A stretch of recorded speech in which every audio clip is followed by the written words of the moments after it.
Squid game के 5वें episode की शुरुआत में दिखाया जाता है कि जब टग ऑफ वॉर गेम में 3 कदम आगे बढ़ने की सांग वू की सलाह के बाद गी-हुन और उसकी टीम के बाकी सदस्य टीम 5 को गिराने की कोशिश में लगे होते हैं।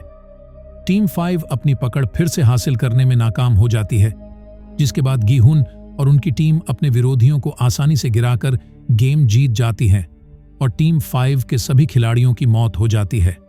हालांकि गी-हुन इस जीत का आनंद नहीं ले पा रहा था। उसे इस बात का अफसोस हो रहा था कि कैसे उसने अपने अस्तित्व को सुनिश्चित करने के लिए 10 लोगों को मौत के मुंह में भेज दिया, क्योंकि आज इस गेम के बाद सिर्फ 40 खिलाड़ियों को रात में जीवित रहना होगा, भले ही किसी को किसी पर विशेष भरोसा न हो। गी-हुन और उसकी टीम सुरक्षा के लिए प्लान बनाती है। गी-हुन द्योक-सू को उसी के चेलों के प्रति भड़काता है और चेतावनी देता है कि उसे अपने चलों पर इतना भरोसा नहीं करना चाहिए, क्योंकि जिनमें से कई खुद हिंसक अपराधी हैं और द्योक-सू उसके चेलों के लिए एक आसान शिकार बन सकता है और उनमें से कई अन्य खिलाड़ियों को मात देने के लिए हत्या करना चाहेंगे। द्योक-सू गी-हुन की बात से डर जाता है और फिर अपनी टीम को रात की छुट्टी लेने का आदेश देता है और पूरी रात डर में बिताता है। उधर सांग वू और अली प्लान बनाते हैं और तय करते हैं कि जब टीम के बाकी सदस्य सो रहे होंगे तो सांग वू और अली बाकी सदस्यों की सुरक्षा के लिए निगरानी करेंगे, जिसके बाद अली निगरानी के दौरान अपने परिवार के बारे में बात करता है। उसका अधिकांश परिवार पाकिस्तान में रहता है और देश वापस भेजने से पहले वह अपनी पत्नी और बेटे को कोरिया में काम करने के लिए अपने साथ ले आया था।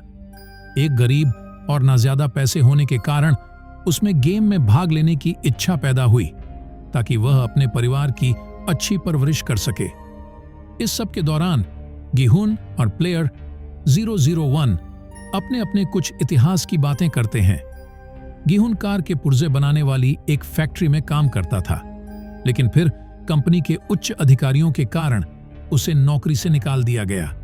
उसने और उसके साथियों ने अपनी नौकरियां वापस पाने के लिए एक विरोध प्रदर्शन का आयोजन किया, लेकिन बाद में यह एक हिंसक दंगे में तब्दील हो गया था और गी-हुन ने देखा कि उसके एक साथी को उसी के सामने ही गोली मार दी गई और उसकी मौत हो गई।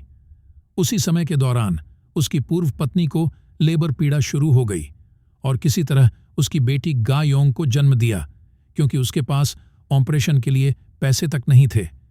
इस घटना ने उसे सदमे में छोड़ दिया और वह एक कम सैलरी वाली नौकरियां करने वाला एक आलसी व्यक्ति बन गया और उसे जुए की लत लग गई। इसके बाद खिलाड़ी 001 को सिर दर्द और बुखार हो जाता है। गी-हुन उसकी देखभाल में लग जाता है। गार्डों को गार्ड 29, जो कि भेष बदलकर जून-हो होता है, उस पर शक होने लगता है, जो कि अजीब व्यवहार कर रहा होता है, क्योंकि वह लगातार अपनी ही नौकरी के बारे में सवाल पूछता है जो उसे पहले से पता होना चाहिए। तभी बियोंगी अपना काम खत्म करके गार्ड से अपने अगले गेम के बारे में पूछता है और इस बार सभी गार्ड जवाब देते हैं कि वह नहीं जानते कि अगला गेम कौन सा होने वाला है, जिस पर बियोंगी भड़क उठता है और यह सोचकर कि गार्ड उससे जानकारी छिपा रहे हैं, जिस वजह से वह एक गार्ड पर हमला कर देता है, जबकि दूसरा गार्ड उसका पीछा करता है। दूसरी तरफ फ्रंटमैन और उसके लोग बियोंगी और भ्रष्ट गार्डों को ढूंढते हैं जिन्होंने गेम्स के रूल तोड़े हैं और उन्हें धोखाधड़ी के लिए मार डालते हैं। उसी समय जून-हो के ऑपोजिट नंबर गार्ड को जून-हो पर शक हो जाता है और वह जून-हो को अपना मुखौटा हटाने को कहता है। हालांकि जून-हो उस पर हावी हो जाता है और खुद को अपना मुखौटा हटाने के लिए मजबूर करता है। वे एक ज़ॉम्बी के बारे में बात करते हैं, एक आदमी जिसकी एक किडनी थी और जिसे उन्होंने पीट पीट कर मार डाला। जून-हो को लगता है कि वह ज़ॉम्बी उसका भाई था, क्योंकि जून-हो के भाई ने ही उसे एक किडनी दान दी थी ताकि उसकी जान बच सके। लेकिन उस गार्ड ने स्पष्ट किया कि वह एक पीड़िता महिला थी और जून-हो को बताया कि वह इसे रिकॉर्ड से साबित कर सकता है फ्रंटमैन के कमरे में। ये जानने के बाद जून-हो फिर उसे मार देता है और फ्रंटमैन के रूम की तलाश के लिए चला जाता है।